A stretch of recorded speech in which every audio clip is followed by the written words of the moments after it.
mother could stand at the edge of Lake Minnetonka every morning and watch the sun rise, just as she'd done for 47 years, just as she'd continue doing for as long as she was able. The path was clear. The dock was gone. And justice, delayed but ultimately delivered, had prevailed. The day I installed my diesel backup heater in my garage was the same day I accidentally painted a target on my back for the most vindictive HOA president in all of Minnesota. I had just moved into the Meadowbrook Hills subdivision in Duluth 3 months earlier, a quiet development of about 80 homes nestled between the industrial port district and the residential neighborhoods climbing the hillside. The location meant we got hit with the full force of Lake Superior's winter weather, and after experiencing my first power outage in November that lasted 18 hours with temperatures dropping to -15, I decided I needed a backup heating solution. My name is Daniel Anderson, and I work as an industrial mechanic at the shipping docks. I understand machinery, I understand diesel systems, and I definitely understand the importance of staying warm when the power grid decides to take a vacation during a Minnesota winter. The diesel heater I purchased was a legitimate, certified unit designed specifically for residential backup heating.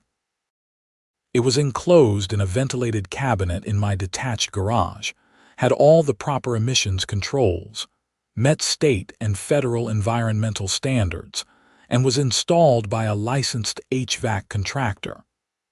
I had the permits, the inspections, and everything was completely above board. What I did not have was approval from Meadowbrook Hills HOA. I learned this exactly 1 week after installation, when I found a bright pink violation notice taped to my front door. The notice, printed on official HOA letterhead with an obnoxiously ornate border, informed me that I was in violation of Section 12, Subsection 4, Paragraph 3 of the HOA covenants, which apparently prohibited any fuel storage or combustion equipment visible or audible from neighboring properties or common areas. The fine was $500, with an additional $100 per day until the violation was corrected. I read the notice 3 times, standing on my front porch in my work boots and heavy Carhartt jacket, my breath fogging in the December air. The heater was not visible from anywhere except inside my garage.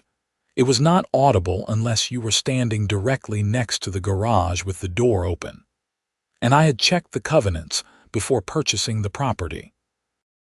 I knew them inside and out, because I had specifically looked for any restrictions that might affect my plans for the property.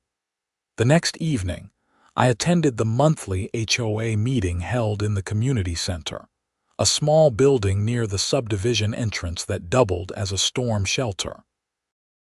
About 20 homeowners showed up, most of them retirees or stay-at-home parents who had the time and inclination to involve themselves in neighborhood politics. I recognized a few neighbors, including Tom Brennan from 2 houses down and Lisa Kowalski from across the street. The meeting was run by Karen Jameson, the HOA president, a woman in her late 40s with severely highlighted blonde hair styled in that particular cut that seems to be issued along with HOA board positions. She wore a cream-colored pantsuit and had a way of looking at people over her reading glasses that made everyone feel like they had disappointed her personally. "Now then," Karen said after calling the meeting to order and running through the standard procedural items. "We need to address a serious violation that has come to the board's attention. Mr. Anderson, I see you are in attendance. Would you care to explain why you have installed industrial equipment on your property without board approval?" I stood up, holding the violation notice. "It is not industrial equipment. It is a residential backup diesel heater, fully permitted by the city, inspected, and in complete compliance with all state and federal regulations. I checked the HOA covenants before I bought the house, and there is nothing that prohibits backup heating systems. Karen smiled, but it did not reach her eyes. Section 12, subsection 4, paragraph 3 clearly states that combustion equipment is prohibited. That section refers to outdoor fire pits and decorative chimeneas, I said. I have the original covenant documents from 2003, when this subdivision was developed. The section you are citing was added during a revision in 2008, specifically to address a neighbor dispute about someone having weekend bonfire parties. A murmur went through the small crowd. Karen's smile tightened. The language is clear. Combustion equipment includes any device that burns fuel. By that interpretation, every gas furnace, gas water heater, and gas stove in this neighborhood is a violation, I pointed out. My backup heater is enclosed, vented, inspected, and legal. I am not removing it. Then you will continue to accrue fines, Karen said simply. We have standards in this community, Mr. Anderson. Standards that keep property values high and ensure a certain quality of life for all residents. I sat down, frustrated but not surprised. I had dealt with people like Karen before. They found a small amount of power and wielded it like a weapon, using rules and regulations to control others and inflate their own sense of importance. After the meeting, Tom Brennan caught up with me in the parking lot. "Hey, do not let her get to you," he said, his breath visible in the cold air. "Karen has been on a power trip since she got elected president 2 years ago. She fined the Hendersons for having the wrong shade of beige on their mailbox post. The Hendersons. They have lived here since the subdivision was built. I am not paying the fine," I said. "And I am not removing the heater. Let her take it to court if she wants." Tom laughed. "Good for you, man. Someone needs to stand up to her. Most people just pay the fines because it is easier than fighting." Over the next 3 weeks, I received additional violation notices every few days. The daily fines accumulated. I ignored them. I also filed a formal dispute with the HOA board, citing the specific language of the covenants and providing documentation that my heater was not only legal, but also fell outside the scope of the prohibition, even if interpreted broadly. My dispute was denied in a form letter that looked like it had been generated from a template. I then requested a hearing before the board, which was my right under the HOA bylaws. That request was acknowledged, but no hearing date was set. Meanwhile, December turned into January, and the weather reports started tracking a major Arctic system moving down from Canada.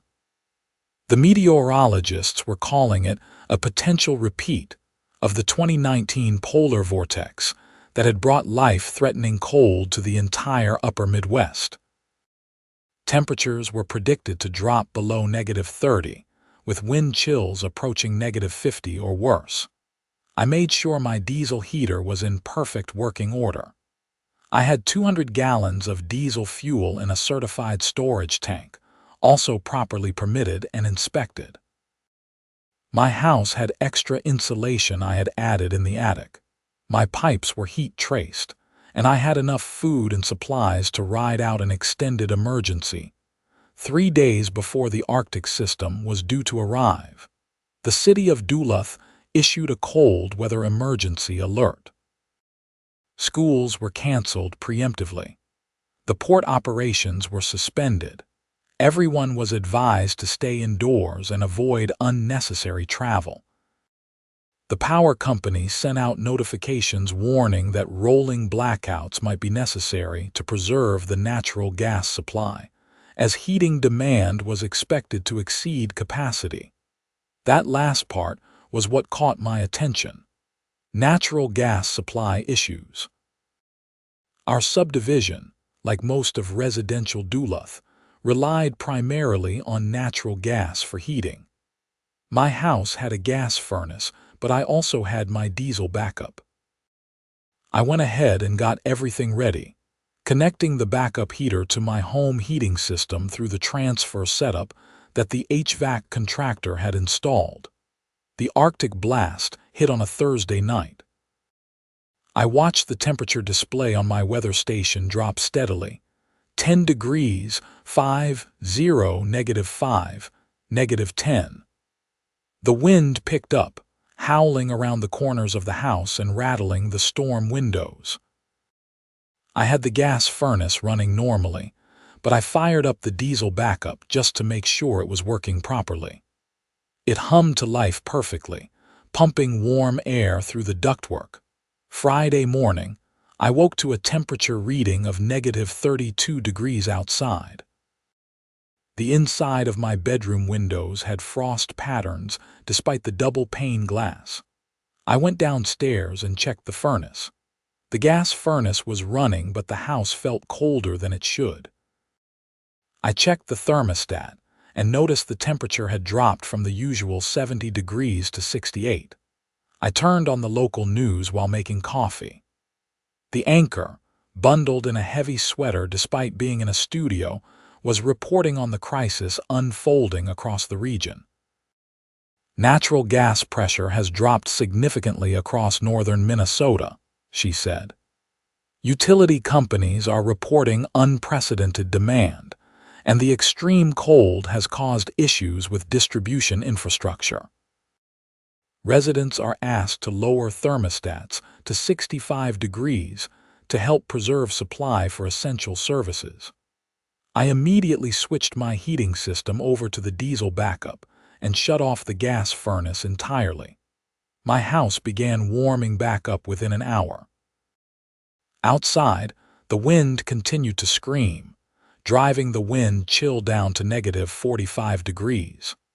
It was the kind of cold where exposed skin freezes in less than 5 minutes, where car batteries die even when new, where the air itself seems to hurt when you breathe. Around noon, my phone rang.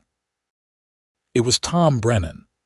"Hey Daniel, how are you holding up over there?" he asked. I could hear the chattering of teeth in his voice. "I am fine," I said. "Switched over to my diesel backup. House is staying nice and warm. How about you?" "Our gas pressure is really low," Tom admitted. "The furnace keeps trying to fire, but it is not putting out enough heat. We are down to about 58 degrees inside. The kids are wearing coats indoors. Sarah is worried about the pipes freezing." "Come over," I said immediately. "Bring the family. I have got plenty of room and it is warm here." "Are you sure?" "Absolutely. This is exactly why I installed the backup system." Tom and his family arrived 20 minutes later, all 4 of them bundled in every piece of winter clothing they owned. His kids, 2 boys aged 7 and 10, looked like little marshmallows in their puffy coats. They thawed out in my living room, marveling at how warm the house was. "This is amazing," Tom's wife Sarah said. "I can actually feel my fingers again." My phone rang again. This time it was Lisa Kowalski from across the street. "Daniel, I hate to ask, but is your heating working okay?" "I heard Tom mention something about your backup system." "It is working great," I said. "Do you need to come over?" "My mom lives with me," Lisa said. "She is 78 and the house is getting really cold. I am worried about her." "Come on over," I told her. Over the next several hours, more neighbors showed up. Word had spread through the subdivision that my house was warm and I was welcoming anyone who needed shelter. By Friday evening, I had 15 people in my house, including 3 elderly residents and 5 children. My living room looked like an emergency shelter, with people on couches, air mattresses, and sleeping bags spread across the floor. I made soup in my large stock pot, using ingredients from my freezer and pantry. The kitchen became a gathering place, warm and filled with the smell of simmering vegetables and beef. People who had been neighbors but not necessarily friends began talking, sharing stories, bonding over the shared crisis. Outside, The temperature dropped to negative 38 degrees. The wind chill was calculated at negative 55. It was literally one of the coldest nights in Duluth's recorded history. Around 8 that evening, there was a loud knock on my front door. I opened it to find Karen Jameson standing on my porch, wrapped in an expensive-looking wool coat but visibly shivering. Her car, a white Lexus SUV, was running in my driveway with exhaust billowing into the frigid air. "Mr. Anderson," she said, her voice tight, "I need to speak with you." I stepped aside to let her in. She entered, and immediately I saw her take in the scene. The living room full of neighbors, the children playing board games by the fireplace insert I had running on low, the warm air and the smell of food cooking, the general atmosphere of people taking care of each other. "What can I do for you, Mrs. Jameson?" I asked. She pulled me aside away from the main group. "I need to borrow your diesel heater," she said quietly. I stared at her. "I am sorry, what?" "My house has no heat," she said. "The gas pressure in my neighborhood is completely gone. The house is down to 45 degrees. My pipes are going to freeze. I need your diesel heater." The irony was so thick I could taste it. This was the woman who had been fining me $100 per day for having the heater in the first place. The woman who had refused to hear my dispute or schedule a hearing. The woman who had threatened legal action if I did not remove what she called industrial equipment. "The heater is not portable," I said. "It is installed as part of my home heating system. I cannot just pack it up and move it." "Then I need to stay here," Karen said. "Just for tonight, until the gas comes back on." I looked at the living room full of neighbors who had thanked me profusely for opening my home, who had brought what food they could to contribute, who were helping with dishes and entertaining each other's children. Then I looked at Karen, who had made my life difficult for weeks over a safety device that was now the only thing standing between the people in this room and potential disaster. "The fine notices," I said. "All of them. You withdraw them completely." Karen's jaw tightened. "Mr. Anderson, this is an emergency." "Yes, it is," I agreed. "An emergency that my backup diesel heater is handling perfectly. The heater you wanted me to remove. The heater you have been fining me for. Withdraw the fines and acknowledge in writing that the heater is not in violation of any covenant and you can stay." "That is extortion," she hissed. "No, that is me setting boundaries for who I allow in my home," I replied calmly. "You made your position on my heater very clear. I am making my position clear now. You are welcome to try other neighbors, but I know for a fact that most of them are either here or have no heat themselves." Karen stared at me for a long moment. I could see her pride warring with her desperation. Finally, she pulled out her phone. "Fine. I will send an email to the board right now withdrawing all fines and violations related to your heating system." "I want to see it before you send it," I said. She typed furiously on her phone, her lips pressed into a thin line. She showed me the screen. The email was addressed to the other 4 board members and copied me. It stated that upon further review, my diesel backup heating system was not in violation of HOA covenants, and all fines were withdrawn effective immediately. It was terse and clearly written under duress, but it was in writing. "Send it," I said. She hit send. I watched the email arrive in my inbox on my own phone. "You can stay," I told her, "but you help out like everyone else. There are dishes that need washing and kids that need watching." Karen's expression suggested she had swallowed something sour, but she nodded. She made a call to have someone pick up her car so it was not left running in my driveway, and then she awkwardly joined the group in the living room. The night passed slowly. The cold outside was relentless, savage, the kind of cold that made the house creak and groan despite the warmth inside. I checked the diesel heater every few hours. It ran smoothly, efficiently, doing exactly what it was designed to do. The fuel gauge showed I had plenty of reserves. I slept in shifts, making sure someone was always awake to monitor conditions. Around 3 in the morning during my watch, I heard a soft voice from the doorway to the living room. It was Karen. "I owe you an apology," she said quietly. I looked up from the book I was reading. "Okay." She came into the kitchen and sat at the table. She looked smaller somehow, less formidable without her usual armor of authority. "I moved to this neighborhood 5 years ago after my divorce," she said. "My ex-husband was a contractor. He was always starting projects and never finishing them. Our yard was always a mess, equipment everywhere, noise, complaints from neighbors. It was embarrassing. I listened but did not speak. When I became HOA president, I thought I could make sure no one else had to live next to that kind of chaos," she continued. "I thought I was protecting property values and quality of life. But somewhere along the way, I think I became the problem I was trying to prevent. I turned into the person making everyone's life harder." "Your experience is not everyone's experience," I said. "I am not your ex-husband. My equipment is legal, safe, and properly maintained. You did not even come look at it before issuing fines." "I know," she said. "And you would have been completely justified in turning me away tonight. Thank you for not doing that." I shrugged. "This is what neighbors do. We help each other. That is what a community is supposed to be about, not fines and violations and power trips." She nodded slowly. "After this is over, I am going to resign as HOA president. I think I have done enough damage." "Maybe do not resign," I said. "Maybe just remember what it feels like to need help. Remember that rules should serve people, not the other way around." Saturday morning brought slightly warmer temperatures, rising all the way to -23 degrees.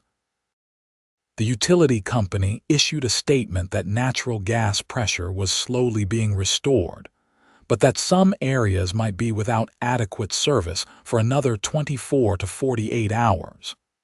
They prioritized hospitals, nursing homes, and emergency services first, then residential areas. Most of my overnight guests went home during the day to check on their houses and retrieve more supplies. Tom and his family stayed, as did Lisa and her elderly mother. Karen also remained, though she spent most of the day on her phone coordinating with the other HOA board members and checking on other neighborhood residents. Sunday afternoon, the temperature finally climbed above zero for the first time in 3 days. The natural gas pressure was restored throughout the city.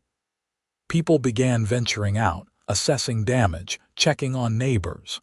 The crisis was over, though it would take days for life to fully return to normal. Karen left Sunday evening. Before she went, she shook my hand. "Thank you again," she said. "And I meant what I said. Things are going to change with the HOA. "I will hold you to that," I told her. Over the following weeks, life in Meadowbrook Hills did change. Karen remained as HOA president but took a completely different approach.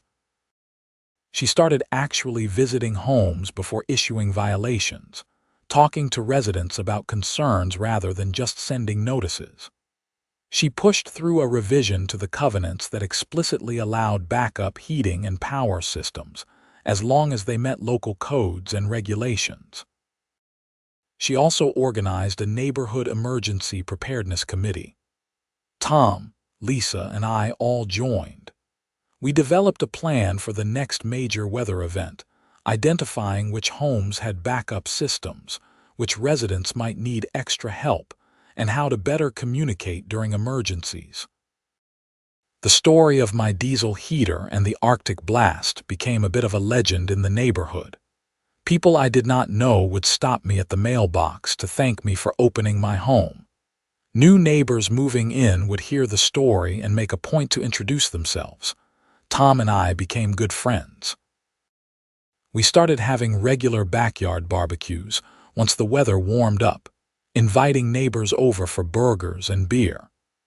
Sarah and Tom's kids loved coming over to see the infamous diesel heater, which I would show off like a proud parent displaying a trophy. One Saturday in March, I was in my garage working on my truck when Karen knocked on the open garage door. "Hey Daniel, do you have a minute?" "Sure, what is going on?" She held up a folder. "I wanted to show you something. The board approved it last night." I wiped my hands on a rag and took the folder. Inside was a new section drafted for the HOA covenants. Section 18, Emergency Preparedness Systems. It explicitly allowed backup generators, heaters, water storage, and other emergency equipment provided they met local regulations. It even included provisions for a neighborhood emergency fund to help residents install such systems. "This is great," I said. "There is more," Karen said. "We are also establishing a yearly community service award.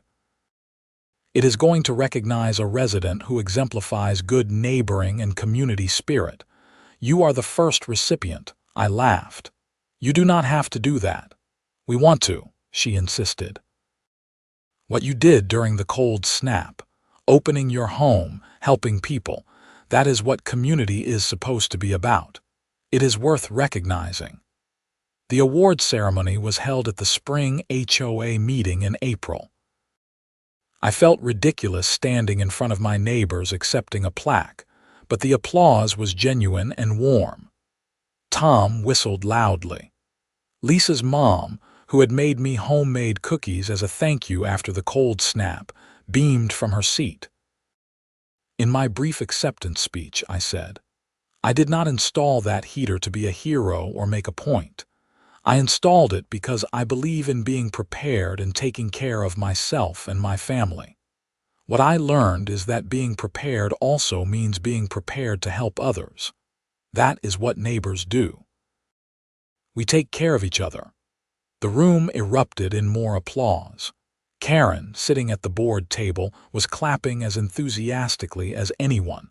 Life settled into a comfortable routine after that. The diesel heater sat quietly in my garage, a silent guardian against future emergencies. I ran it once a month just to keep everything in good working order, and every time I did, I thought about that brutal Arctic weekend when it had made all the difference. The following winter was much milder, with no major cold snaps or power issues. But I noticed that several of my neighbors had installed their own backup systems. Tom put in a whole house generator. Lisa got a wood-burning stove insert for her fireplace. Even Karen had a portable generator installed with a transfer switch for her essentials. The Emergency Preparedness Committee continued to meet monthly. We organized a neighborhood resilience fair where local contractors and suppliers set up booths to educate residents about backup systems, winterization, and emergency planning. It became an annual event, well attended and genuinely useful. In May, I received a letter from the City of Duluth's Emergency Management Department. They had heard about our neighborhood's response during the Arctic blast and wanted to feature Meadowbrook Hills as a model for community preparedness.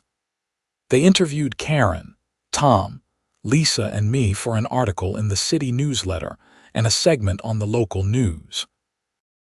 During my interview, the reporter asked what advice I would give other homeowners. "Do not wait for an emergency to think about being prepared," I said. "And do not let bureaucracy or red tape stop you from taking reasonable steps to protect yourself and your family. But also remember that preparation is not just about having equipment and supplies. It is about being ready to help your neighbors when they need it." The reporter nodded, scribbling notes. "What about the conflict with your HOA? That must have been frustrating." "It was," I admitted. "But it led to positive change." Karen Jameson could have held a grudge. She could have stayed angry. Instead, she recognized that the rules needed to change, and she made it happen. That takes courage and leadership. Karen, sitting off to the side during the interview, looked surprised and genuinely moved by the comment. The news segment aired the following week. My phone blew up with messages from friends, family, and even people I had not spoken to in years. My dad, a retired firefighter in Minneapolis, called to say he was proud of me. "You did the right thing," he said, "both with the heater and with helping your neighbors. That is how I raised you." Summer came, and with it the usual rhythm of lawn care, block parties, and kids playing in the streets. The HOA still existed, still had meetings, still dealt with the mundane business of maintaining common areas and enforcing reasonable standards. But the tone had changed. There was more communication, more flexibility, more recognition that the association existed to serve the residents, not control them. In July, a new family moved in 3 houses down from me. They had a young daughter with special medical needs who required electricity for some of her equipment. During the moving process, Karen personally visited them to discuss their backup power needs and connect them with resources to install a medical-grade generator. She also made sure every neighbor on the block knew about the situation, so we could check in during any power outages. That small act said more about the changes in our community than any revised covenant or award ceremony ever could. August brought a different kind of crisis. Severe thunderstorms rolled through Duluth, dropping heavy rain and generating straight-line winds over 70 miles per hour. Trees came down across the city, power lines were knocked out, and thousands of homes lost electricity during a heat wave with temperatures in the mid-90s. My house lost power along with everyone else. But I had my diesel heater with its built-in generator hookup, which I had expanded over the spring to run more than just the heating system. I was able to keep my refrigerator running, charge phones, and run fans to deal with the heat. Once again, my house became a gathering place. This time, though, several other neighbors also had backup systems. Tom's generator was running his house. Lisa had a smaller portable unit. We coordinated through the Emergency Preparedness Committee's group chat, making sure everyone in the neighborhood was accounted for, and that those without power had somewhere to go. The power was restored after 36 hours, much faster than it could have been.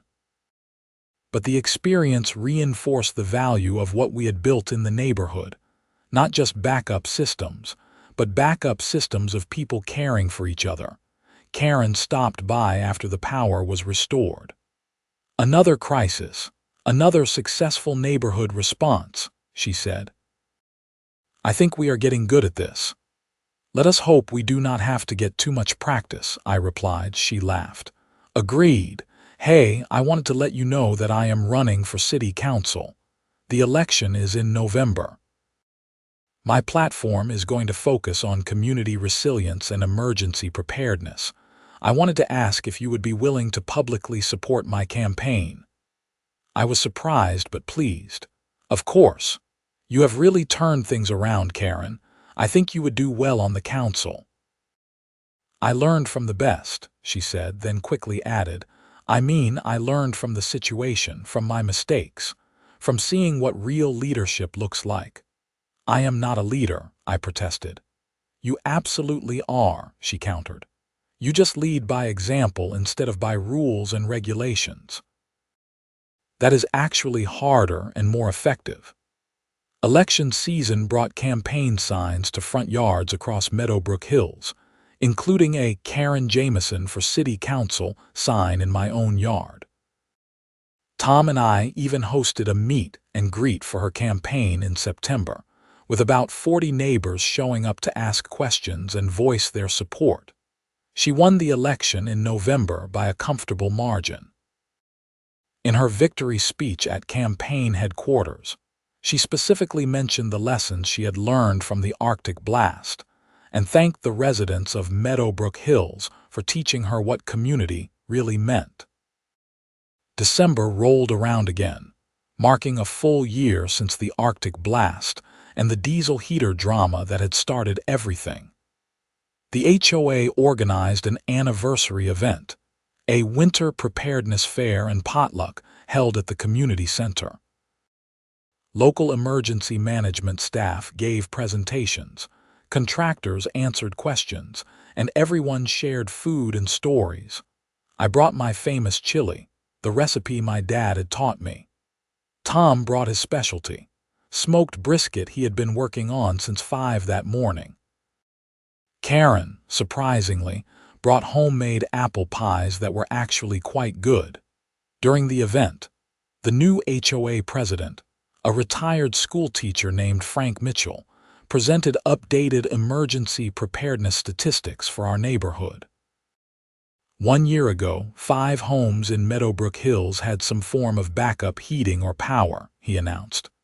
Today, 43 homes have backup systems installed. We have gone from 6% to 54%. That is extraordinary. The crowd applauded. Frank continued, "We have also had 0 major conflicts between residents and the HOA board this year.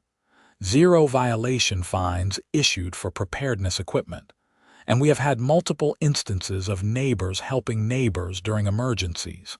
This is what success looks like." More applause. I caught Karen's eye across the room and she raised her cup of cider in a small toast. I nodded back. As the event wound down and people began leaving, Tom and I stood outside in the cold December evening, watching our breath fog in the air. The temperature was around 15 degrees, cold but nowhere near the extremes of the previous year. "You ever think about how weird life is?" Tom asked. "A year ago, you were getting fined for that heater. Now you are neighborhood famous and Karen is on the city council." "It has been a strange year," I agreed. "Strange but good," Tom said. "I mean, we could have all just stayed in our houses, not talked to each other, just been neighbors in name only. But now I feel like I actually live in a community. My kids have friends on every block. Sarah is part of a book club with 5 other neighborhood women. I know that if something goes wrong, there are a dozen people I can call. That is worth more than a warm house," I said. "Though the warm house is pretty nice too." Tom laughed and clapped me on the shoulder. "Come on, it is getting cold out here. Let us go back inside and get some more of that brisket before it is all gone." We headed back into the community center, into the warmth and noise and laughter of our neighbors, our friends, our community. The diesel heater continued to sit in my garage, maintained and ready, a symbol of preparedness and independence, but also of the connections forged during crisis. It ran quietly through test cycles, consuming fuel efficiently, waiting patiently for the next time it might be needed. And if that time came, I knew exactly what I would do: keep my house warm and open my doors to anyone who needed shelter, because that is what the heater had taught me in the end. It was not just about having backup systems for power and heat. It was about being a backup system for your neighbors, a reliable source of help when everything else fails. It was about community in the truest sense, people choosing to take care of each other not because they had to, but because that is what decent human beings do. The winter passed without major incident. Spring came early, melting the snow and bringing the first hints of green to the landscape. Karen settled into her city council role, pushing initiatives for citywide emergency preparedness and community resilience. Tom started a neighborhood watch program that was actually about watching out for each other, not just watching for crime. Lisa's mom celebrated her 79th birthday with a huge party that half the neighborhood attended. And I continued working at the docks, coming home to a house that was part of something larger than itself, part of a genuine community that had been forged in the crucible of crisis and maintained through conscious effort and care. One evening in April, as I was grilling burgers in my backyard for a small gathering of neighbors, Tom asked me if I had any regrets about the whole diesel heater situation. Regrets, I repeated, flipping a burger. No, not really. I mean, the fines were annoying while they lasted, but they got resolved, and everything that came after was positive. But you could have avoided the whole conflict, Tom pointed out. If you had just asked permission first or chosen a different heating solution, none of the drama would have happened. I thought about that while the burgers sizzled. Maybe, I said finally. But then, I would have let someone else's arbitrary interpretation of rules dictate my legitimate safety needs. I would have prioritized avoiding conflict over doing what I knew was right. And when the crisis came, I would have been unprepared, and so would everyone else who ended up in my living room that weekend. So you are saying the conflict was necessary. I am saying that standing up for yourself, even when it is uncomfortable, is sometimes necessary, I replied. And that good things can come from conflict if people are willing to learn and change. Tom nodded thoughtfully. Deep thoughts for a Thursday evening burger session. That is what I am here for, I said with a grin. Deep thoughts and perfectly grilled burgers. Sarah joined us on the patio, carrying a tray of drinks. What are you two philosophers discussing over here? The nature of conflict and community, Tom said with exaggerated seriousness. Well, stop it and come eat, she commanded. The potato salad is getting warm. We ate together as the spring evening settled into dusk, talking and laughing about nothing and everything. In the distance, I could see lights coming on in houses throughout the neighborhood, families settling in for the evening, secure and comfortable and connected in ways that had nothing to do with utilities or temperature. The diesel heater sat in my garage, silent and patient. It had served its purpose in more ways than just providing heat. It had been a catalyst for change, a focal point for conflict and resolution, a practical demonstration of preparedness that had inspired an entire community to think differently about resilience and mutual aid. In the end, it was just a machine. Metal and fuel and combustion, physics and engineering doing what they were designed to do. But like all tools, its value was determined not by what it was, but by how it was used and what it represented. For me, it represented independence and responsibility, the willingness to prepare for problems before they arose. For Karen, it had become a lesson in humility and a reminder that control is not the same as leadership. For the neighborhood, it had been the spark that ignited a genuine sense of community, proving that people are at their best when they help each other through difficult times, and that, ultimately, was worth far more than $500 in HOA fines. As summer arrived, and the memory of the bitter cold faded into pleasant, distant recollection, life in Meadowbrook Hills hummed along contentedly. The HOA functioned smoothly under Frank's steady leadership, focusing on actual community needs rather than arbitrary enforcement. The Emergency Preparedness Committee continued meeting, expanding its focus to include other potential disasters: floods, tornadoes, extended power outages, even pandemic planning after everyone's recent experience with such events. I received occasional messages from people outside the neighborhood, folks who had heard the story and wanted advice on dealing with their own HOA conflicts or installing backup systems. I tried to help where I could, always emphasizing the importance of documentation, knowing your rights, and staying calm even when frustrated. One such inquiry came from a woman in Superior, Wisconsin, just across the bay from Duluth. She was fighting with her condo association over a solar panel installation. I spent an hour on the phone with her, walking through the legal frameworks and suggesting resources.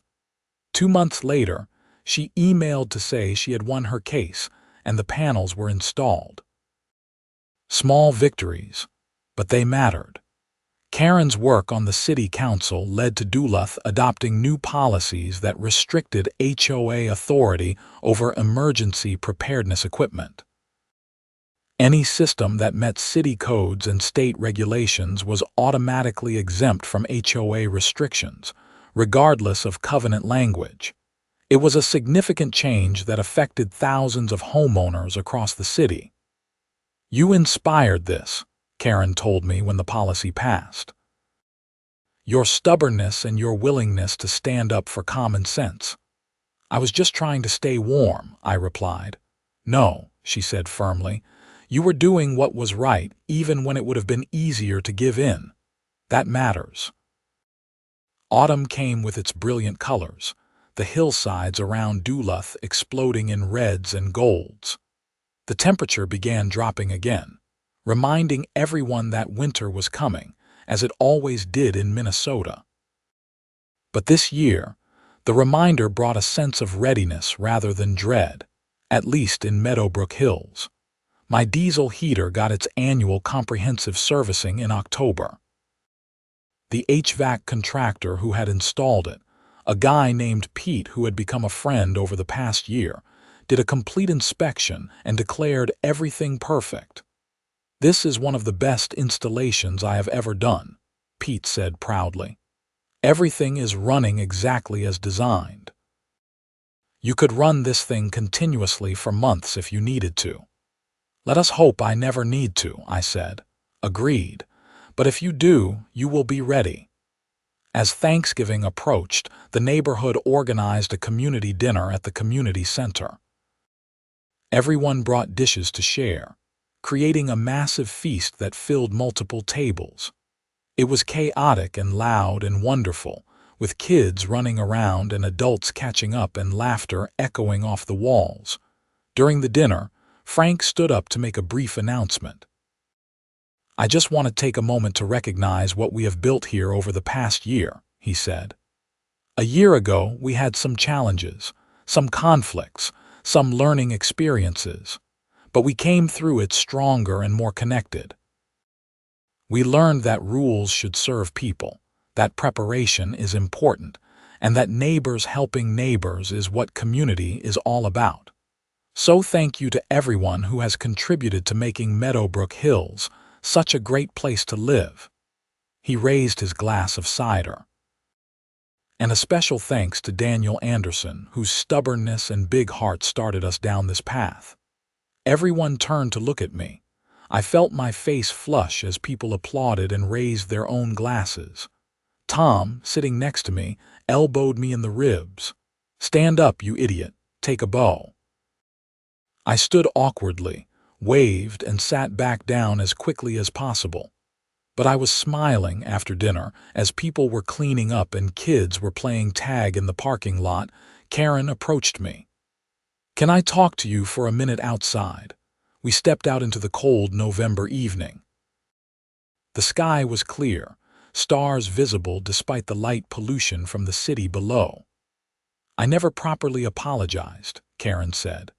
"Not really.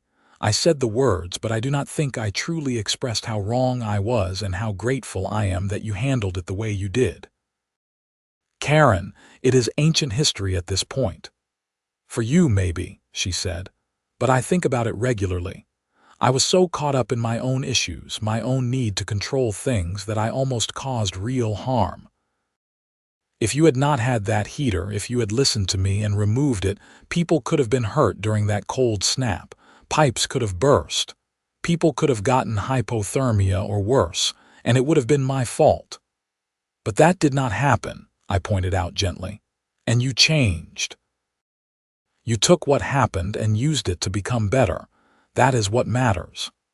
"I just wanted you to know that I see what you did," she said. "You stood your ground when it mattered, but you also showed grace when you did not have to." When I showed up at your door that night, you could have sent me away. You had every right to. Instead, you helped me, even though I had been making your life difficult. That is character. It was just the right thing to do. Not everyone does the right thing, Karen said. Believe me, I see it every day on the city council. People prioritize winning over solving problems. They hold grudges. They let ego drive their decisions. You did not do any of that. You just did what needed to be done. We stood in comfortable silence for a moment, watching our breath fog in the cold air. Well, Karen said finally, I should let you get back inside before you freeze. I just wanted to say that. Thank you, Daniel, for everything. She headed back inside. I remained outside for a few more minutes, looking up at the stars and thinking about the strange journey of the past year. From a simple backup, heater to fines to conflict to crisis to resolution to genuine community. It had been exhausting and frustrating and ultimately rewarding in ways I never could have predicted. The winter that followed was challenging but manageable. There were cold snaps, but nothing like the previous year's Arctic blast. There were power outages, but they were brief and localized. And every time there was a weather alert or utility issue, the neighborhood group chat would light up with offers of help, status updates, and people checking in on each other. The diesel heater ran when needed, performed flawlessly, and mostly sat quietly in its housing like a reliable friend you do not see often but know you can always count on. Spring came again, then summer, then another autumn. Life continued its cycles. Tom's kids grew taller. Lisa's mom celebrated her 80th birthday with another huge party. Karen ran for re-election to the city council and won easily. Frank remained HOA president, doing the job with quiet competence and zero drama. And I continued working at the docks, maintaining my house, and being part of a community that had learned valuable lessons about what really mattered.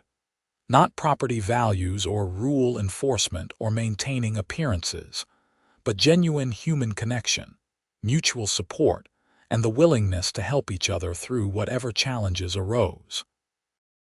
The diesel heater, the source of so much conflict and ultimately so much positive change, remained in my garage.